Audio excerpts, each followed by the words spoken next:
次日上午，荣府水月洞天中，九儿，你要乖乖听话，万不可讳疾忌医，让神医给你瞧瞧，可好？荣九月崩溃了，说了不要唤九儿，你当耳旁风了？这般哄孩子的语气是作甚呢？神医名为韩谷子，乃真正有本事之人。韩谷子，难道是那位已隐世多年的韩神医？确实像，然而甚少有人见过韩神医真面目，且15年亦未改变。但这人当真有些本事，我已寻得一名牢中囚犯试过，伤势较重，亦被神医救回。我素来敬仰韩神医，若能得见，自然三生有幸。不知人在何方？这真是踏破铁鞋无觅处，得来全不费功夫呀！就在府外，我立刻叫人进来。少顷，韩谷子坐于暖阁中，端的是世外高人的姿态。荣九月与红叶对视一眼，强行忍住动手的冲动。这老头贼眉鼠眼，相貌平平，哪有一分师傅的仙风道骨？韩神医，此乃本王王妃，请你用心诊治，尽力保王妃安然无恙。这是自然。这瑞王妃的府邸内里庭院竟是这般奢华，若能得此徒儿，又何须再配置那些丹药？此人眼中一闪而过的贪婪，荣九月自然是没有错过的，但只是贪财，并无恶毒龌龊心思。瑞王殿下，红叶在侧即可，您且去暖阁用些茶水，稍后再来可好？可是，瑞王殿下，红叶武功不错，门外又有丫鬟，我看诊时实在不愿有旁人在侧。那我便在外面等候，有何事你出声即可。须臾，屋内仅剩荣九月与红叶，还有装腔作势的韩谷子。小姐，门窗已经紧闭。咱们的这间密室至今还未用过呢，也不知隔音如何。荣九月揉了揉手腕，此时韩谷子有些茫然，完全听不懂这两个姑娘所言为何。他刚张嘴，只见3根银针突然扎进自己脖颈，身体瞬间僵硬，不能动弹。他反应过来，正欲叫嚣，红叶迅速将布团塞进他口中，一把揪住胡须，硬拖进密室。你们是谁？我为什么动不了？你们到底做了什么？你是韩神医？不知死活的东西，竟敢冒充韩谷子前辈！瑞王妃，不知瑞王可知，你这恶毒一面。荣九月挑了挑眉，自墨绿瓷瓶里取出一粒黑色药丸，红叶则卸下韩谷子的下巴，将药丸塞进他口中。这是什么鬼东西？此乃9虫7草毒，顾名思义，是9种毒虫与7种毒草融合而成的毒药。一旦毒发，毒性会分批攻入5脏6腑与大脑，整个人被慢慢啃噬，最后至于骨架。我是大夫，自然会解毒，你不用吓唬人。此毒1个月以后才会毒发，你且慢慢解毒。老头，我看好你哦。我是大夫，自然会解毒，你不用吓唬人。此毒1个月以后才会毒发，你且慢慢解毒。老头，我看好你哦。言罢，他收回3根银针，地上的韩谷子缓了缓，噌的一下跳起来，赶忙给自己把脉。怎么样啊，神医大人？杜甫，你竟真的给老夫下毒！我是韩子义，韩卢诸君的韩，因崇拜韩神医，故更名韩谷子。我又没有说谎，是世人愚蠢呐！我行医整整40载，从来没有害过一个人，反而救人性命。你这毒娘子竟要杀我！韩谷子叽里呱啦的抱怨一通，荣九月终于渐渐明白过来，原以为是作奸犯科的恶人，谁知竟是一位自学成才、怀才不遇、痴迷医术的可怜老头。那你配置的预言丹，难道不是戕害女子吗？你懂医术，自然清楚药效，仅仅服用100日，对女子身体并无大伤害。你蠢呐！你说服用100日变100日吗？人心不足，即见效果，只会欲念增加。孕妇若是服用，至多2个月便会小产，且再也无法生育。我至今只卖了10瓶啊，2瓶给我徒儿荣清义，也就是您姐姐，其余8瓶似乎是被太傅府的人买走。仅有10瓶，你糊弄谁呢？真的呀，我整日东躲西藏，只配置10瓶，不过另收了几十人的定金。荣九月想了想，老八不好，骆家似乎也是坏人，无需管他们。定金退回，你离开洛京，即刻改回原名。至于这毒药嘛，你可以试着自己解毒，若解不了，每隔3个月去云州万和堂取解药。倘若1年内你能救治36位好人的性命，我再给你彻底解毒。千万别想着糊弄我。我还有其他选择吗？没有，我本来是想弄死你。你到底是谁？与韩神医什么关系？你且当我是祖宗吧。韩神医是我偶像，你这是在侮辱他老人家。韩子义在后面无声嘀咕：“可怜的瑞王殿下，宜囊还不知道自己王妃的真面目吧？什么柔弱的小仙女，分明是黑心肠的毒娘子。”饶请韩子义硬着头皮与启千瑶解释清楚，遂夹着尾巴逃走，生怕晚一步人头落地。瑞王殿下，人呢？本王定要杀了他！瑞王殿下，您且消消气，韩子义未犯重罪，不如让他治病救人，将功折罪。九儿，你莫要灰心，我会再寻世间神医，定让你身体痊愈。瑞王殿下，我没事的。方才韩子义也说过，我只需静养，且红叶亦是略懂医术。九儿，你上次所言，我有认真考虑清楚，其实也不是太难办。什么意思？只需要我不碰其他女人，你那影疾便会无碍。难道你以后不纳妾吗？也不迎荣情医入府啦？一个妾室不纳，定然不可以，加上青衣，2、3人足矣。您莫非是想告诉我，您纳妾，但是不宠幸，甚至也不碰八姐吗？他宁愿自己理解有误，也不想听到这种无稽之谈。青衣与我有恩，但你隐疾渐好，我不能让其独守空房。九儿，皇家规矩严谨，即便我这般行事，亦需谨慎，否则父皇断然不会允许。瑞王殿下，我不能生孩子，无论身体是否安好，绝无可能。当年这具身体自母体而出时已无气息，那一刻他便灵魂入体，因而他拥有全部的记忆，曾亲眼目睹母亲血崩而亡。九儿，世事难料，莫要灰心，总会有办法的。瑞王殿下，我不愿步母亲后尘，更不养别人的孩子。你是我的王妃，此事不会变，至于其他事，且交由我来处理。话落，他转身离开，脚步明显有些仓促慌乱。这人什么意思啊？听不懂人话。意思是无论您是否生孩子，瑞王都要娶您，此事颇为棘手啊。荣九月气的是咬牙切齿，因心生烦闷，荣九月夜不能寐，次日精神稍显疲态。今日乃太子27岁生辰，他须与兄长一同前往东宫献礼祝贺。妹妹，出大事了！今日清晨，太后托下懿旨，复洛良园良帝之位。听闻洛良帝又有身孕了。洛良帝已有4岁长子傍身，如今再度遇喜，若再得一子，与长姐而言，实非利好。那又如何？长姐并非不能生育。可是长姐年后也27岁，还能生孩子吗？27咋啦？女人30一枝花，再敢啰嗦，抽你！有你这样的妹妹吗？穆族长，花容月貌，冰雪聪明，人见人爱。他接过木匣，嘿嘿笑道：“多谢妹妹慷慨解囊，有什么用得上我之处，尽管开口。走吧，到东宫给我闭上嘴巴，该吃就吃，莫要胡言乱语。”等等，你怎么穿的这般素净啊？上次那艳丽的16裙多好看呢！不过这样已经很美，比洛京所有的女子都好看。今日乃太子生辰，东宫妃嫔定然盛装打扮。我一闺中姑娘，打扮那般出众做甚？除非那些妄图进东宫之人，否则谁在这种场合出风头啊？一炷香后，东宫长信殿内，洛良帝昨个夜里觉得不适，太医把脉后说已是预喜1月有半。太子已近1月未幸洛良帝，这应该是上个月初，当真是好福气啊！太子3更离去，而后再未回来。今日一大早，宫中即传来懿旨，他苦笑一声：“小九，你许久未见洛良帝，不知其变化甚大，脸上疤痕已尽消除，当真容光焕发。”荣九月垂眸思忖，韩子义似乎曾说太傅府买走8瓶玉颜丹，如今看来应是送给了洛良帝。小九，你给我把脉瞧瞧，咱们稍后要出去，母后即将到来。荣九月暂且放下玉颜丹之事，认真给长姐把脉。然而须臾，她眉梢微挑，脸上露出一抹意味深长的笑容。小九，宁儿可有大碍？在此恭喜长姐与伯母，长姐已经有了身孕，将满1个月。小九，你再说一遍，宁儿是怎么了？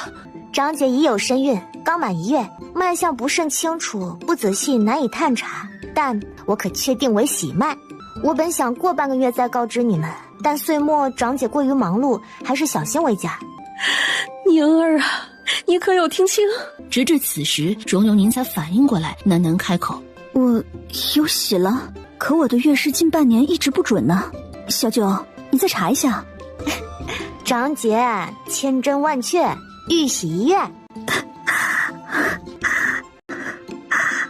向来沉稳端庄的荣由宁双手捂面轻泣，侯夫人亦轻拭眼泪。荣九月无声安慰着母女俩。长姐疼爱锦瑜，但身处其位，确实需要再添一位灵儿。小九，我想待胎儿稳定些再行报喜。如此甚好，再过半个月左右，待胎象明显，再让太医前来把脉。还有一事，你与锦瑜最好离洛良地远些，那个孩子或许保不住。为何？莫非是当人的药物？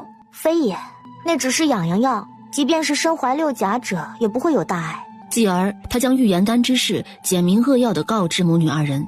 太傅府购药仅半月，若洛良地疤痕已消，应是擅自加大药量，那孩子至多月余便会小产。当然，这仅为猜测，待稍后我靠近些许，一闻便知。若此事当真，实乃报应。哼，当年宁儿失子，已有证据指向洛良地，太后却敷衍了事。或许此事本就是太后亦或洛老夫人在背后出谋划策。宁儿，无论如何，你与锦瑜要远离洛良地，尤其锦瑜年幼，你只安心养胎即可。我明白，还需麻烦小九常来东宫，其余太医我已难以信任。放心吧，张姐，我定当竭力保你平安生产。师傅除夕也会来哦。小九，你师傅是何人啊？母亲，我们先出去吧。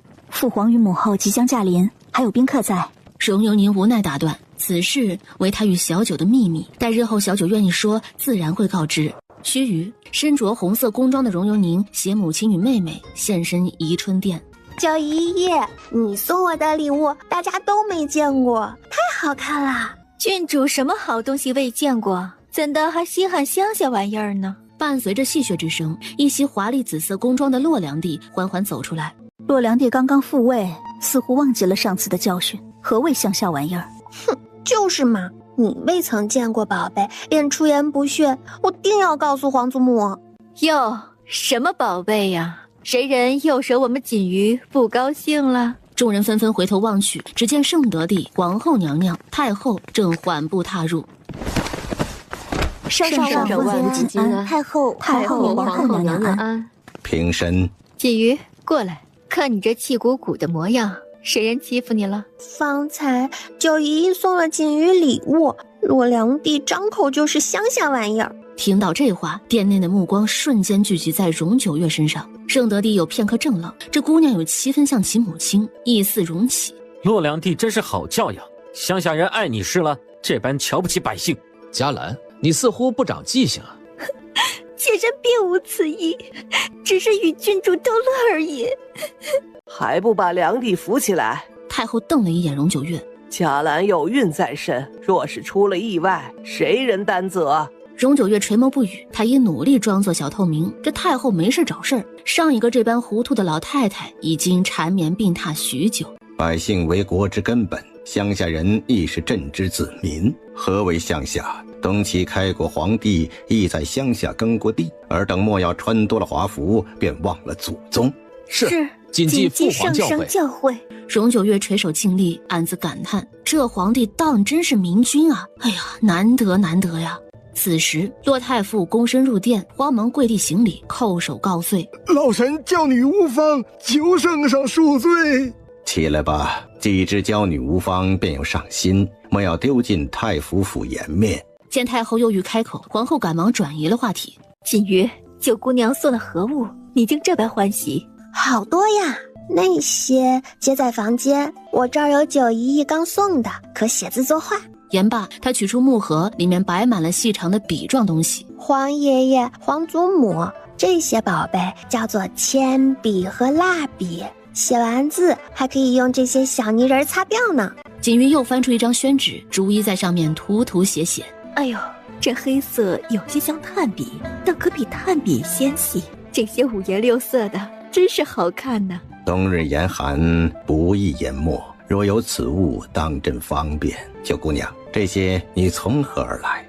此物乃臣女亲手所作。铅笔是用木材、石墨与粘土，蜡笔则添加颜料、蜡、香料等。你亲手所作？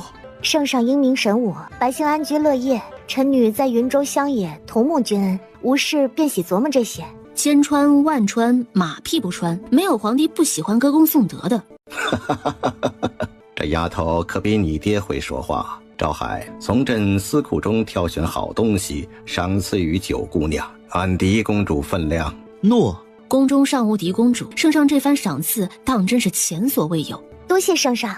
发了，皇帝威武霸气呀！锦瑜呀，送给皇爷几根好不好？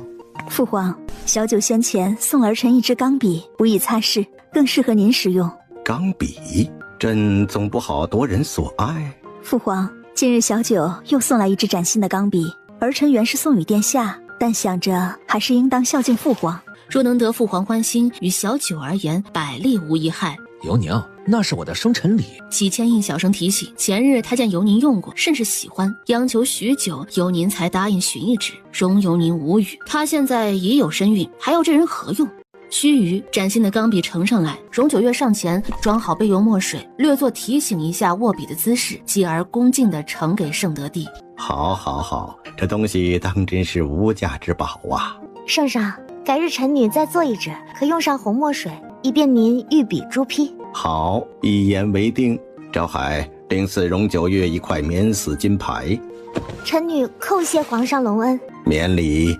日后容九姑娘可不跪任何人，包括朕。闻言，众人瞬间愣住。皇帝，九姑娘虽献宝有功，但始终为臣。朕心大悦，别说区区赏赐，就是册封郡主，甚至公主，又有何妨？当年容其殒命，苏文因难产，他尚在洪州出巡。然而今日见这姑娘灵动模样，恰似故人归。不知圣上得了何等宝贝，竟是这般欢喜。容九月抬眸望去，就在这时，宗玄玉目光投来，二人刹那间四目相对，然仅一瞬，他便移开视线。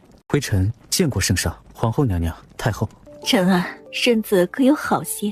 你似乎又精瘦不少。长姐，我无甚大碍，近来身体已多有好转。陈安，你快过来看看，此乃容家九姑娘所作之物。哦。宗玄玉移步上前，执起那支金色的钢笔，眸中闪过惊艳。既可上山采药，徒手抓蛇，且医术精湛，又会制作稀奇之物，小姑娘还真是不一般。容九月低声应道：“陈安。”《诗经·小雅·小盘》有云：“天之生我，我陈安在。”此字倒是符合国舅爷，一副超脱于世俗之感。确实是好东西，可惜微臣游历四方，也未曾见过。此乃九姑娘送与朕之物。待九姑娘空闲之时，你可求一支。这位比他年轻20来岁的七弟，平素甚是寡言少语，今日竟觊觎他刚得到的宝贝，如此这般，似乎越来越有人味儿。武国公还未曾娶妻吧？母后确实如此。唉，这般年岁还未娶妻生子，怎对得起国丈在天之灵？哀家倒是有味。太后，今日乃太子生辰，言其他不妥，微臣私事不劳您费心。太后脸色有些不悦，但顾及皇帝与皇后颜面，未再提起。稍起，太子生辰宴开始，宜春殿一片喜气洋洋。容九月端坐于一旁，只垂眸盯着桌上的糕点。什么时候上菜？何时开席呀？九姑娘，你似乎有些精神不佳。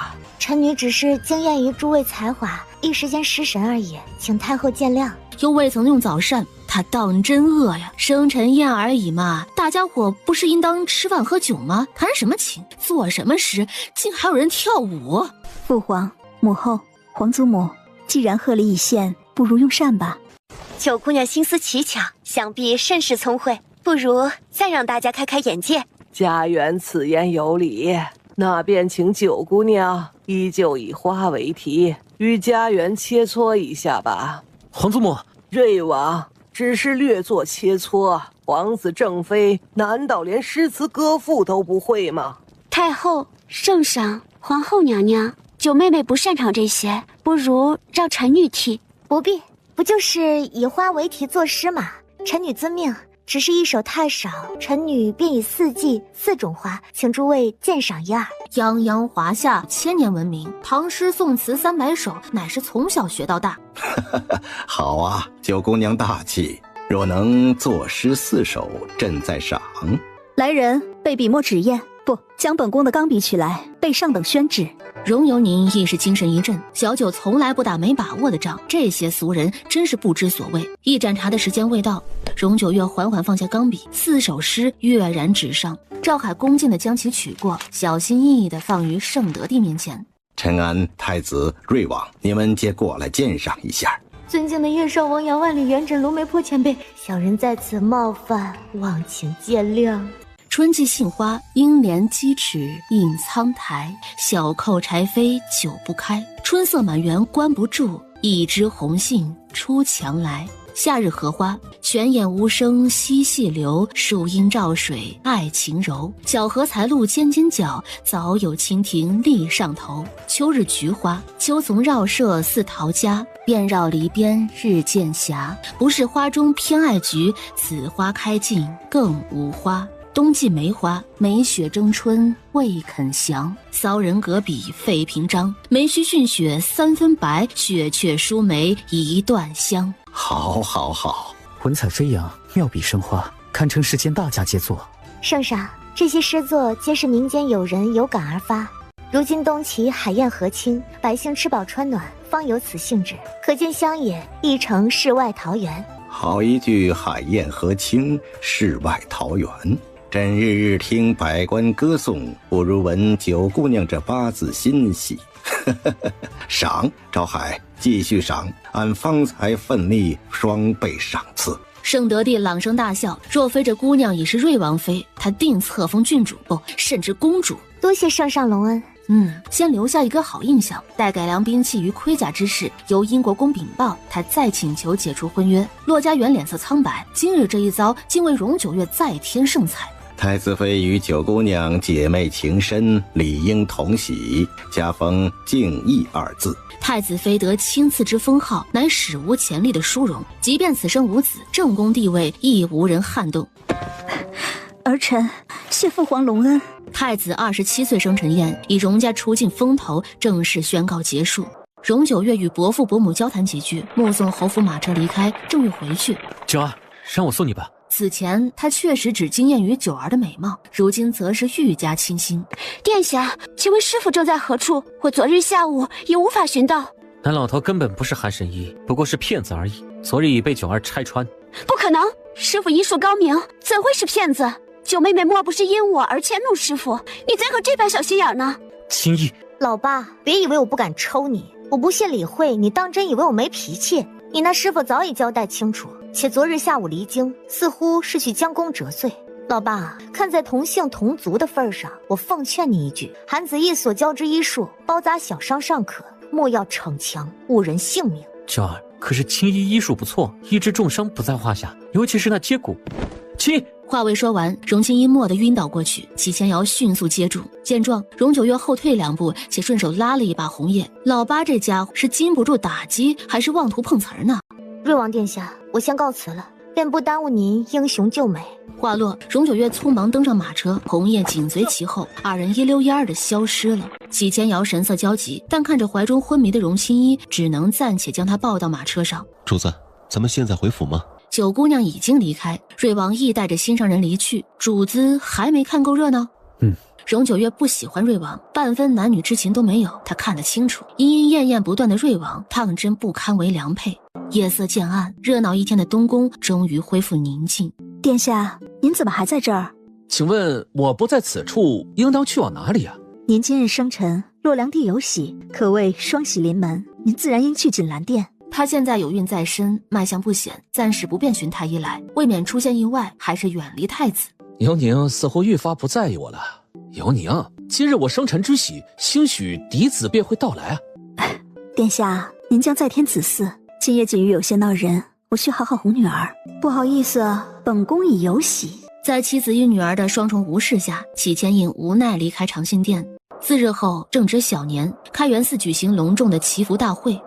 那个妹妹啊，八姐言行不当，你生气是应当的。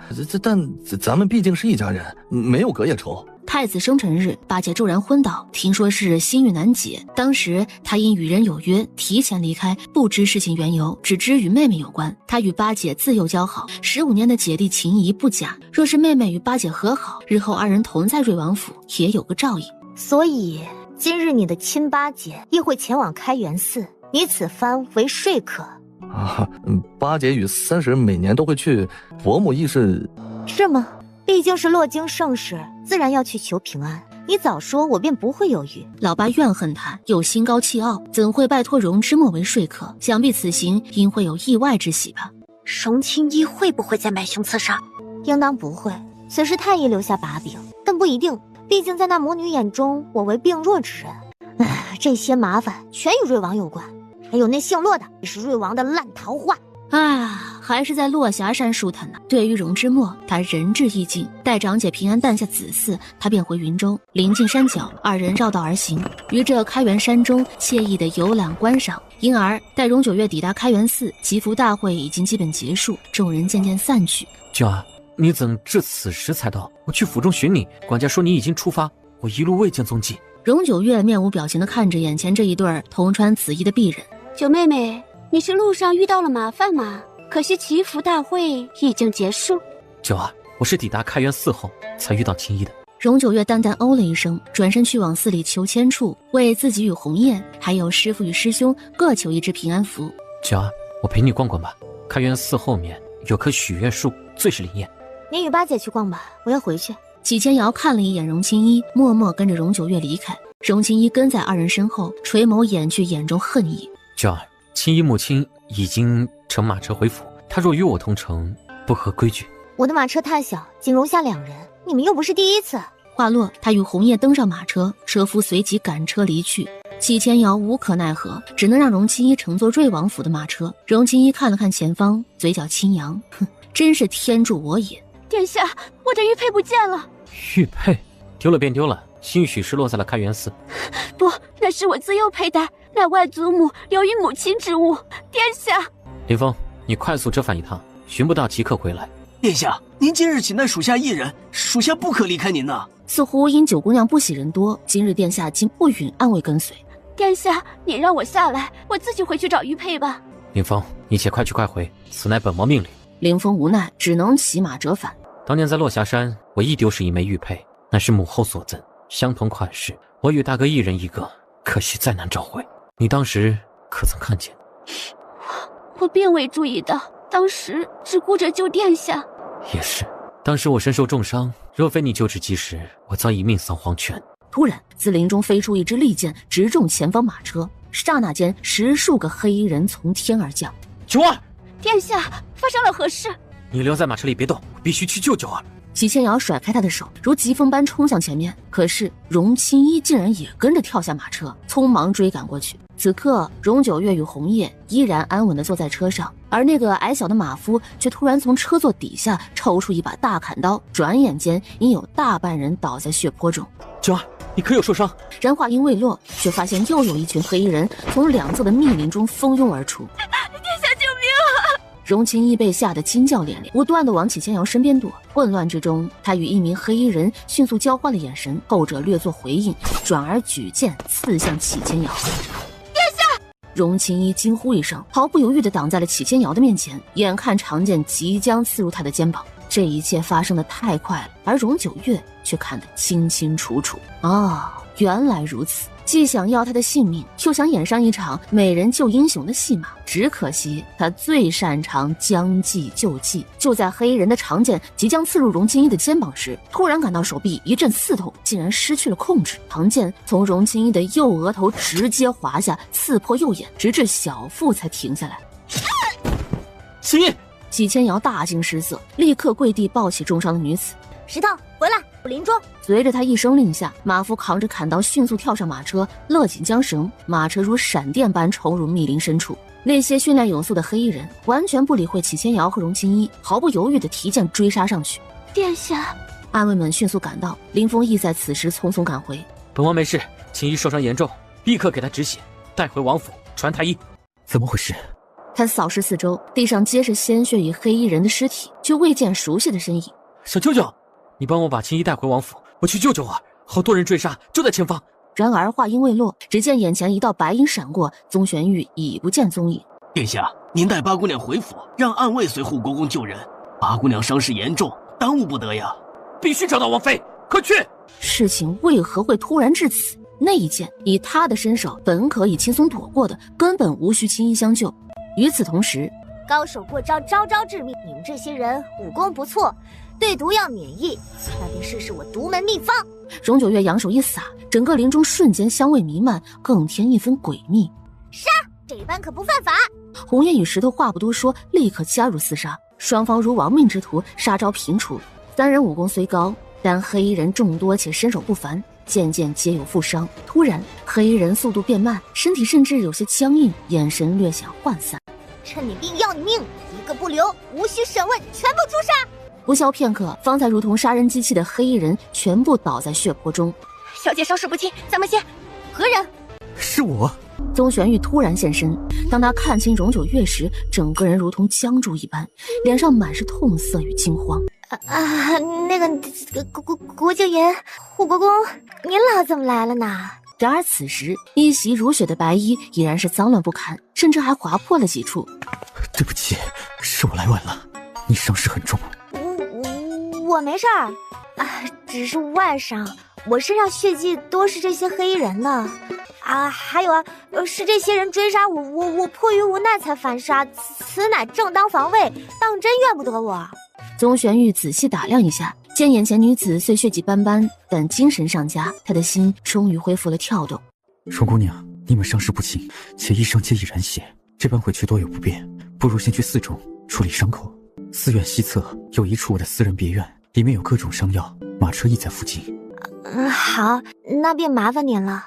荣姑娘，宗玄玉话未说完，荣九月与红叶已互相搀扶着离开。叶琛顿觉无语，主子啊，现在人家姑娘恰好受伤，您直接打横抱起，怎的这般猥琐？25岁的老男人似乎比毛头小子还要害羞呢。直至天色渐暗，开元寺后山别院。抱歉，荣姑娘，寺里只有2套干净僧衣，这里无侍女，只能委屈你暂时穿我的衣袍。此衣我从未穿过，我已让人去城中购置女子衣裳，晚些时候便回。叶琛震惊了，主子真乃禽兽也呀，竟然如此诓骗人家小姑娘。寺里干净的僧衣多着呢，主子偏拿自己的衣裳给九姑娘穿。您太客气，此番还要多谢您收留我们呢。姑娘与我客套许多，不思山中于药堂，原是我年纪太大。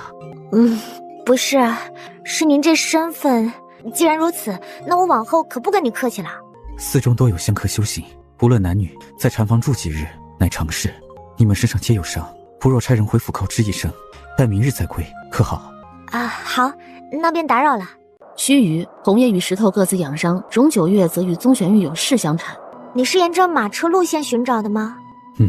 看到马车坠落断崖，我本想下去寻找，但发现痕迹不对。可是山中路线复杂，脚步错乱，待他寻到时已未能帮忙。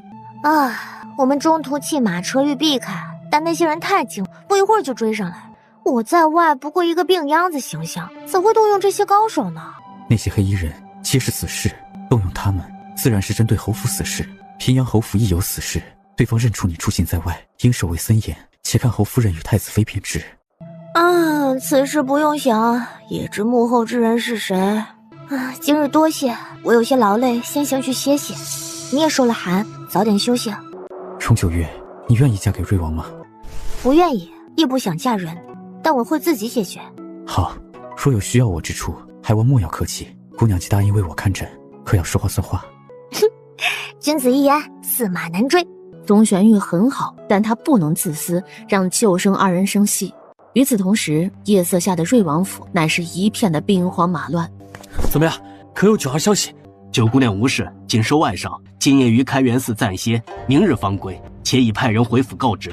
无事便好，可还是受了伤。这一次是他对不起九儿，在那生死关头，他未能守护左右。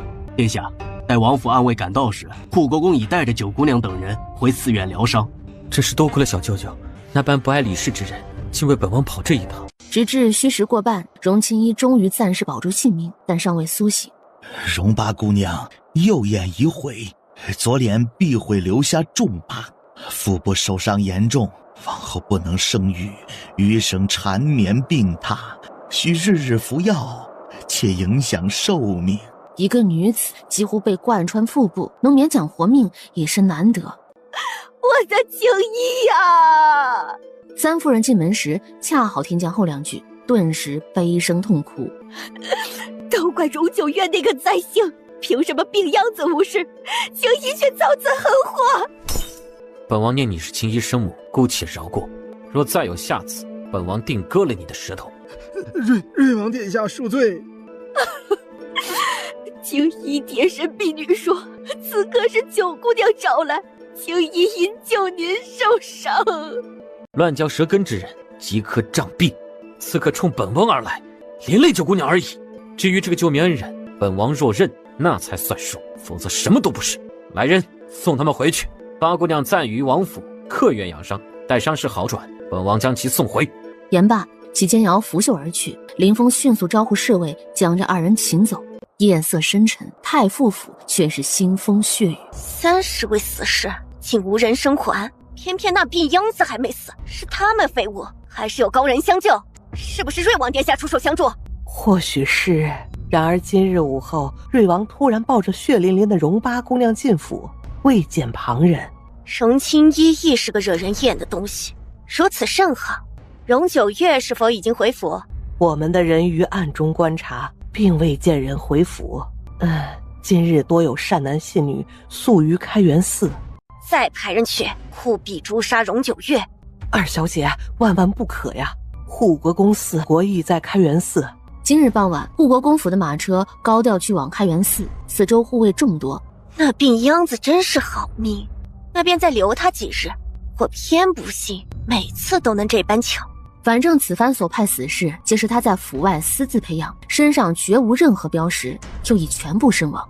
次日上午，开元寺西侧别院，小姐，护国公可真大方，这白色长裙可是贡缎，也很合身，不会连夜赶制的吧？哎，有钱好办事。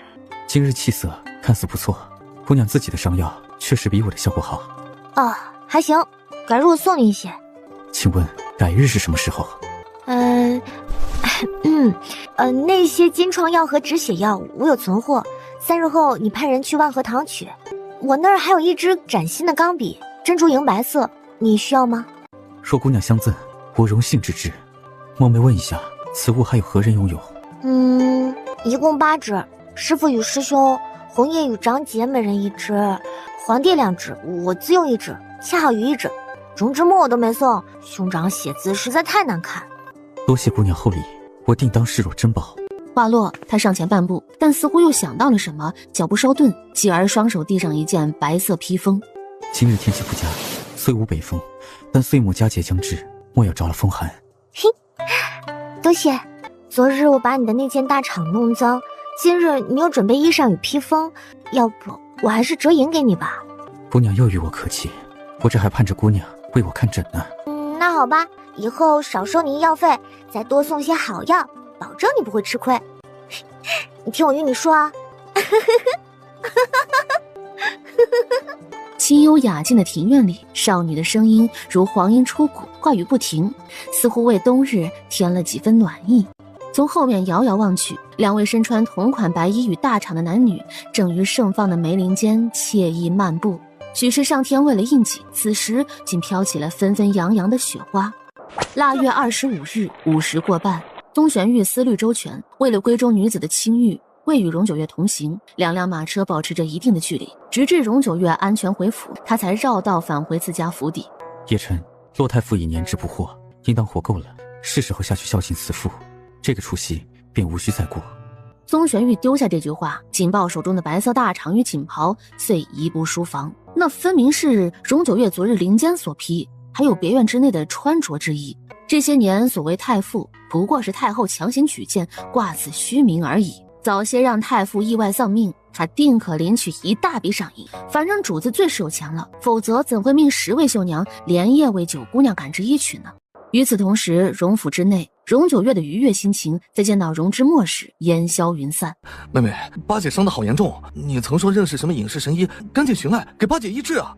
哼，你难道未看见红叶与石头受了伤吗？你可曾想过我是否有伤？荣之墨怔愣一瞬，赶忙仔细的上下打量他，白衣绝美，精神上佳，唯脸色有些苍白。你不是好好的吗？还在开元寺休息1日，八姐伤势真的很重。与我何干？佳节将至，府内上下多发1年利银，加2道婚事，每人再添2套新衣。是。红叶与石头有伤，注意照顾，令着人好生收拾隔壁，迎师傅与师兄。言罢，荣九月转身走向后院，不再理会焦急的荣之墨。笑话，他本是想杀了老八的，若非瑞王拉一把，老八心脏早已漏风，岂还会留下性命？还有一个骆家可动用死士，因是家主之权利，这有仇得报呀。小姐啊，瑞王府派人送礼，欲见你一面。来人是瑞王身边的凌大人。不见，你且去告知一声，我受伤体弱，自今日开始闭门休养。这洛京的冬日雪天过多，对他这样畏寒之人当真不友好。纵观周边列国，仿佛只有南诏才是常年不下雪，乃四季如春。当年父亲镇守南境，与南诏仅一山之隔。传言那南诏皇室嫡出皇子，生来力拔山兮气盖世。然而奇怪的是，近100年来，南诏却从未降生过一位嫡公主。还没见过比我力气还大的呢。以后有机会去南诏溜达一圈，看看是否与云南一样。与此同时，林峰无奈地回到王府。武士听闻九姑娘回府，忧心的殿下正欲前来探望，然未踏进府门，八姑娘恰好醒来了。八姑娘几近崩溃，殿下只能留下。如何？九儿怎么说？殿下，九姑娘已回府，但属下未能见到。管家说九姑娘在养伤，管家还说往后不必再送药材。万和堂东家是九姑娘之好友。九儿是在怨我当时没有救她。2波刺客可有留下活口，本王定要揪出主使之人，五马分尸。没有，当时中毒的黑衣人皆长穿肚烂而死，至于林中那一波，无一生还。这般干净利落，寸草不留，却是护国公的行事风格。你们继续找真正的寒神医，如今九儿与青衣皆等着救命。转眼间，除夕佳节终于来临。小九，你没吃饭吗？来洛京不过100日而已，你怎么瘦了一大圈？莫非是水土不服？哪有，许是衣上显瘦，不似在家时的宽松麻衣嘛。师兄，你又黑了点儿，不过还是一样相貌堂堂，不愧是咱们落霞山第1美男子。小九惯会夸人，还以为你有了亲哥哥，便忘了我呢。2人年龄相差7岁，从小他便视这个丫头为亲妹妹，自孩提起一直照看至15岁。师兄，你是我唯一的哥哥，但我觉得师兄更好听，也更为贴切。至于荣之墨，仅是责任，算是他还与父母的生育之恩。师兄，师傅呢？不会今年不回来过节了吧？自7月中旬至今，我也没有见过师傅，连只言片语都未传回。不会是老房子着火，在江湖上有了红颜知己吧？师傅心中只有药材，估计寻到什么好药，但肯定能赶回来。突然，荣九月一个机灵，蓦地想起那件天大之事。师兄啊，其实有一事我没有让人告诉你们。什么大事？快说！你想急死人呢！回京当日，皇帝突然赐婚，把我许给皇九子瑞王做王妃。倘若提前告知，师兄定会扔下落霞山一大堆事儿，飞奔洛京。时间仿佛静止在这一刻，韩一手中的茶盏摔落，整个人完全愣住。师兄，我不是故意隐瞒，这不是想着除夕再说。荣九月，你是混账丫头！有话好好说啊！君子动口不动手，您得注意风度。师兄对他有养育之恩，从小到大都未曾动过手，这回是真受刺激了。这就好像辛苦种的花即将被人连盆端走。你能耐了啊！这么大的事儿，竟然瞒着我与师傅。师兄，婚期尚未定下，我也不喜欢瑞王，定会想办法取消的。我的亲师兄，您先坐下喝茶，且听妹妹如实交代，坦白从宽。于是接下来的半个时辰，荣九月将抵达洛京后的点滴娓娓道来。欺人太甚，我定要杀了骆家人，为你报仇雪恨。报仇，此仇不报非君子非女子，要不然今夜咱们就去咔咔咔。小姐，骆太傅死了，这什么玩意儿？听说今日寅时，骆太傅从祠堂出来，祠堂牌匾坠落，正好砸在他头上。荣九月和韩义都震惊了，这种死法当真不简单呢，可谓是骆家列祖列宗降下的惩罚呀。小姐，那骆家园要不要收拾？死是追杀之事，骆太傅既已抵命，其余人等暂且不动。红叶，你这些时日似乎变白了不少呢。韩师兄，我本来就不黑，只有您这般说过。咱们先用早膳，而后一起贴春联。师兄这张嘴堪称是直男，一点都不会夸女孩子，难怪至今没媳妇儿呢。须臾，三人围坐桌旁，共同享用美味可口的早膳。我又琢磨了几道好菜，傍晚我亲自下厨为你们做一顿年夜饭，大家要不醉不归。小九，你怎么了？没什么大事儿，我中毒了而已。师傅，您给我出来！小姐，师傅，别玩了，小九伤势出狱啊！每次师傅新制毒药都会在他们身上试验一下，然而小九聪慧，自12岁起似乎再未上过当了。什么叫做伤势出狱？谁人胆敢伤我们家小九啊？伴随着浑厚的声音，自屋顶飞身而下一道白色身影。说呀，哪里受伤？何人所为？怎的这般没用？不会下毒吗？何人所为？远在天边，近在眼前，我刚被人下毒。看招！他猛地出掌，荣九月敏捷的侧身躲避，一溜烟的窜到门外。于是师徒二人你追我赶。哎呀，我忍不了了！他猛地冲向拐角，扛起一根碗口粗的大树干，追逐轻松惬意的老者，丝毫不减速度。你这丫头力气大的吓人呐，还不快放下来！师傅，要不是我中毒，我绝不会落后于你这么多。你还好意思说？越长大越退步，一点警惕性都没有。师傅，为何我与红叶未受伤？你们太蠢，不配为师动手。荣九月瞪了一眼师傅，径自坐在暖榻上解毒。为师给你一炷香的时间，若你连这种毒都解不开，我毒死你。半炷香足矣。荣九月取出金针，扎入右手大拇指的少商穴，金针轻转，暗红色血滴冒出。多谢师傅费心劳神，我觉得呼吸顺畅许多。以毒攻毒，以毒性催动自幼受损的肺部畅通，缓解冬日不适。哼，没良心的小东西，还拿大树砸我！哎呦，我那是锻炼师傅灵活性，那谨防……师傅，实在是您在我们身上试毒太多，有一次您把小九脸都毒肿了。你懂个？如此才可耐毒，以身试毒，锻炼医术。师徒久别重逢，打闹之后便是其乐融融的叙话。与此同时，凤鸾宫中，您与九姑娘的婚期定于年后9月12日，礼部与殿中省将正式着手准备大婚。10月中旬迎荣京一入府，莫要高调。啊，为何不能提前至暖春？皇子又非必须满18才可以大婚。自小年起，他再未见过九儿。珠钗首饰与绫罗绸缎，荣府悉数婉拒。唉，此乃今天间所算良辰吉日，莫说礼数繁杂，王妃的喜服与宫装亦需数月绣制。明日懿旨便会传至荣府，封荣京一为侧妃之懿旨，亦会送达侯府。还有一事，太后身体不佳，清晨又骤闻洛太傅离世，病情加重，圣上不忍，或会答应太后请求。什么请求？无非是洛家园入瑞王府呗。太后之意是先委居洛家园为侧妃，若九姑娘不能生养，届时再晋为嫔妃。太后此举可谓给足圣上颜面，且合情合理。圣上忧心太后病情已然心软，齐千瑶沉默片刻，并不觉得此事算什么。还是那句话，洛家园进府只会永远独守空房。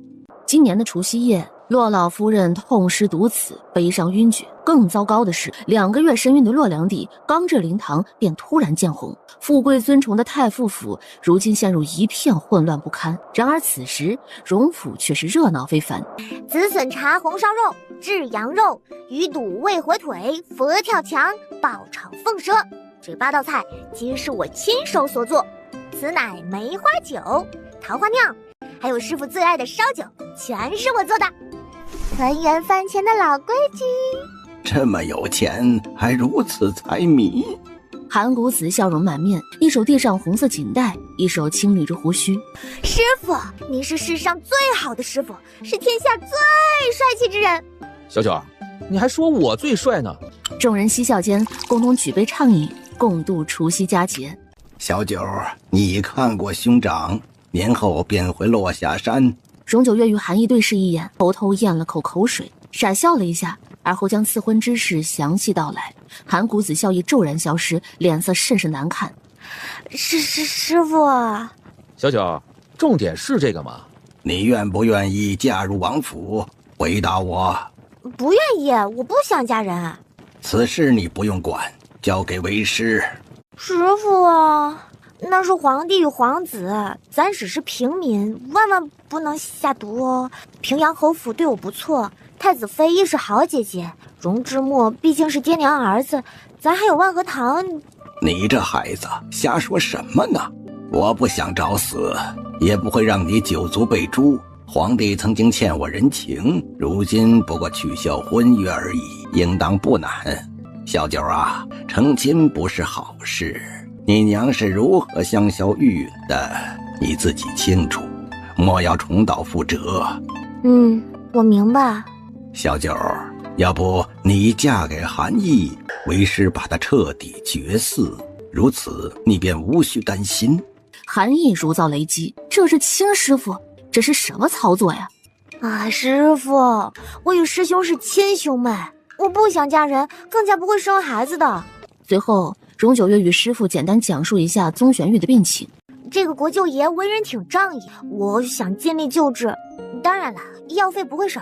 昨日午后，宗玄玉差人送来进贡的皇帝甘与龙眼，甚至还赠上红包，严氏压岁钱、9枚特别定制的钱币，正面注有吉祥用语“长命百岁”、“去殃除凶”、“百毒不侵”等字，背面则注有民间瑞兽祥鸟图案。宗玄玉祝福他平安，强心比心，他想让此人亦岁岁安澜。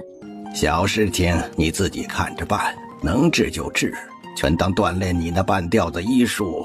荣九月龇牙咧嘴，他的医术堪称神医级别。韩义与红叶皆被这师徒二人的言行逗笑了，欢声笑语萦绕耳畔。与荣府形成鲜明对比的，则是清冷的护国公府。宗玄玉独自坐在桌旁，望着面前精致丰盛的佳肴，似乎毫无胃口。主子。叶琛大步踏进，甚至未曾叩门请示，他的手中还拎着一个紫檀雕花食盒。何事？叶琛小心翼翼地把食盒放下，又取出一个白瓷瓶与一封信笺，整齐地摆放于桌上。此乃万和堂程掌柜方才送来，这些东西皆是九姑娘让他转交。你说什么？他定了定心神，取过信笺，万分珍重地打开查看。药已配好，你可先行让信得过的大夫查验，再行服用。昔日于开元寺别院，你诚心款待我等3人，礼尚往来，此乃我亲手所做几道菜肴，皆为养生开胃。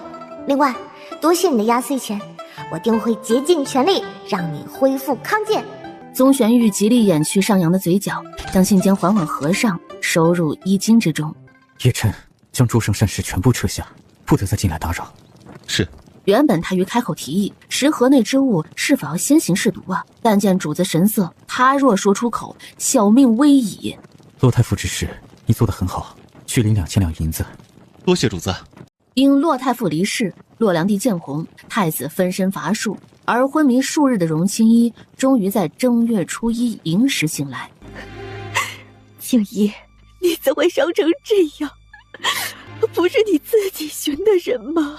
他只是想落实救命恩人的头衔，即便受些伤亦无大碍，才会毫不犹豫地为瑞王挡箭。青衣，你为侧妃之事，此番应可定下。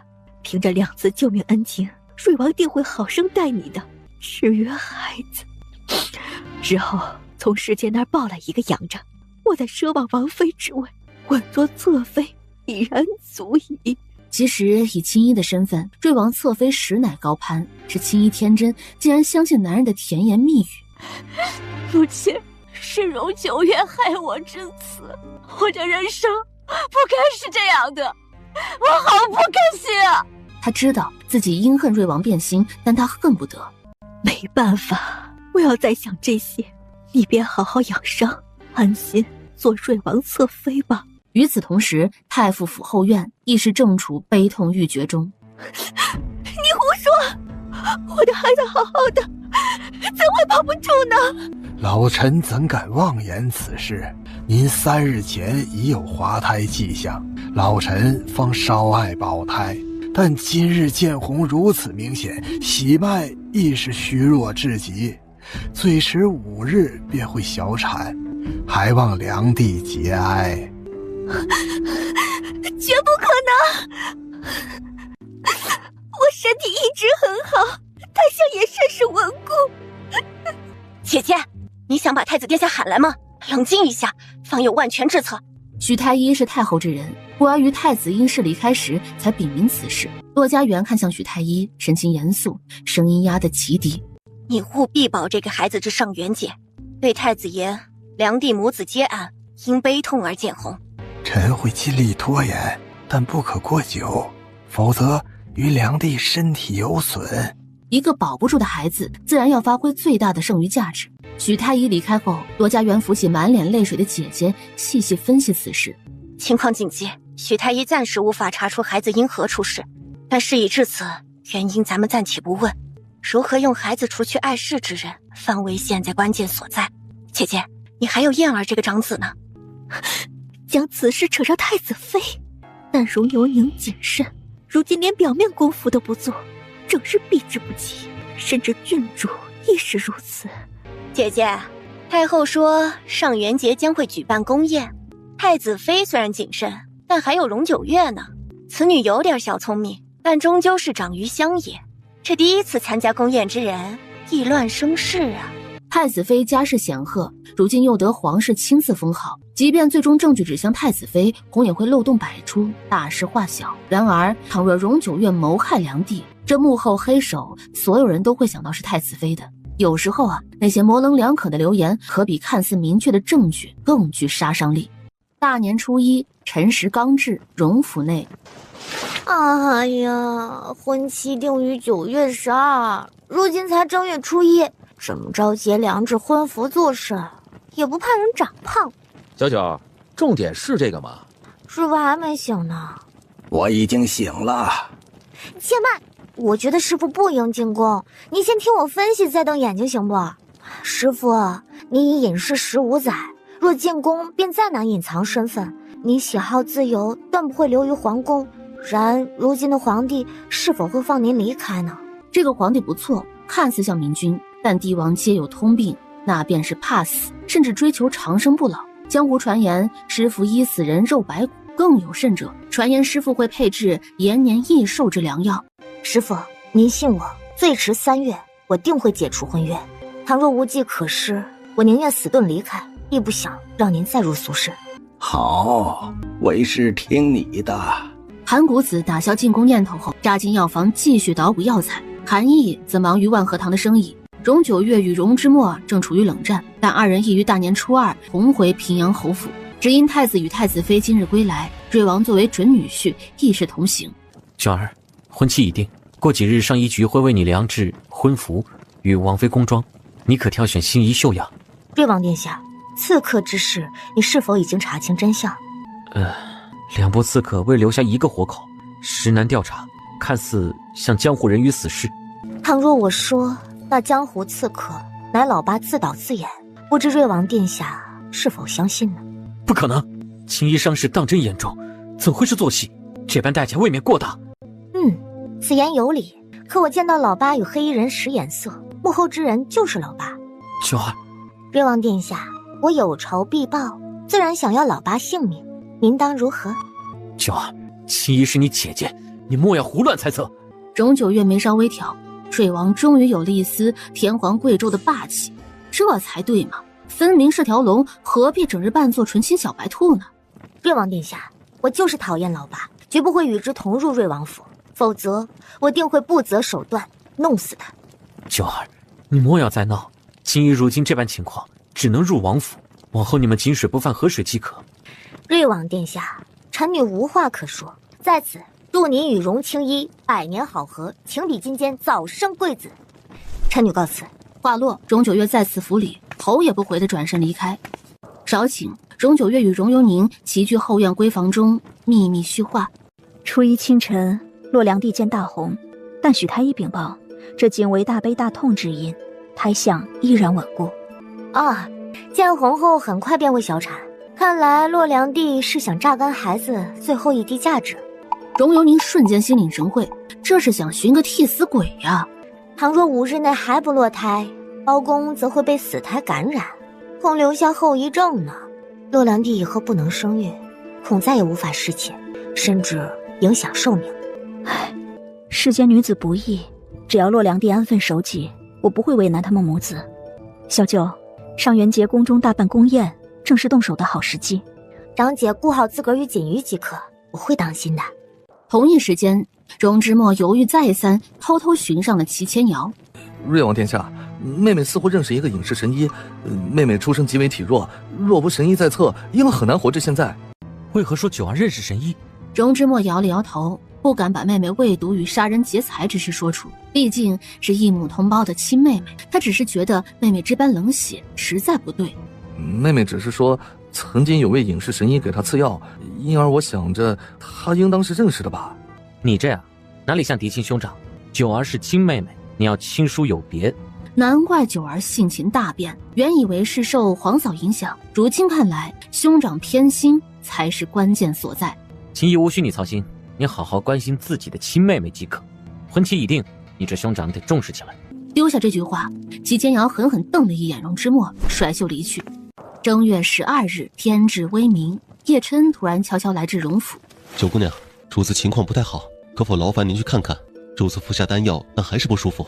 心脏问题可不容小觑，或许多耽搁1秒，人都会有危险。少顷，叶琛带着容九月与红叶自后门进入护国公府。天色尚早，你怎可让容姑娘冒寒前来？行了，您先别说话。府中大夫呢？怎的这时候不见人影？府医这几日回家过年了。容九月杏眼圆睁，随侍府医竟还有年假，难道不应该随叫随到吗？叶琛低头不敢言语，哼，分明就是主子把府医赶回家过年的。你脸色不好，我先给你把脉。宗玄玉有些犹豫，身体甚至还往寝被里缩了一下。难道你裸睡？容九月脱口而出，扑哧一声，叶琛赶忙捂嘴。宗玄玉的脸色紫中泛着红，只能强装镇定。没有，但我谨着寝衣，实在是不礼貌。我平时并不懒惰，只是今日清早忽感不适，故而迟迟未起身。您脸色不好，呼吸急促，显然心脏不堪重负。我现在需要把脉。见到他这副严肃模样，宗玄玉迅速伸出左手，不敢再多言一句。事关病人隐私，我亦需要施针。红叶，你先去外面等我。叶琛，你带红叶姑娘用杯茶水。是，主子。叶琛与红叶随即退出内室，待屋内只余2人。容九月取出随身携带的金针，先把上衣解开，露出胸口。你莫要在意这些，在大夫眼中不分男女，我很专业的。宗玄玉将寝被拉至腰间，解开身上唯一的寝衣，闭上眼睛，这显得他像个狂徒，即将霸王硬上弓，欺负他良家美男似的。难道以前那些大夫不是这般为你施针的吗？自然是，只是我未曾与女子独处过，更未。你不要把我当女子啊！我现在只是大夫，莫要再说话。容九月施完金针，坐直身子，宗玄玉的脸色瞬间好转，呼吸平缓许多。为何会见效这般快呢？寻常大夫治标不治本，我这金针可是需要心法内力运行，不然我怎么会那么贵呢？那可会有碍你身体康健。容九月摇了摇头，随即又想起方才把脉之事，作为主治医生，他应当有提醒之责。那个，你现在身体不佳，还是要清心寡欲些，莫要过多沉迷于男女之事上。这人方才之所以旧疾复发，明显是刚刚运动过。你莫要误会，我既无妻妾，亦无通房，院中连个丫鬟都没有。容九月似乎明白，原来这人是在自娱自乐呀。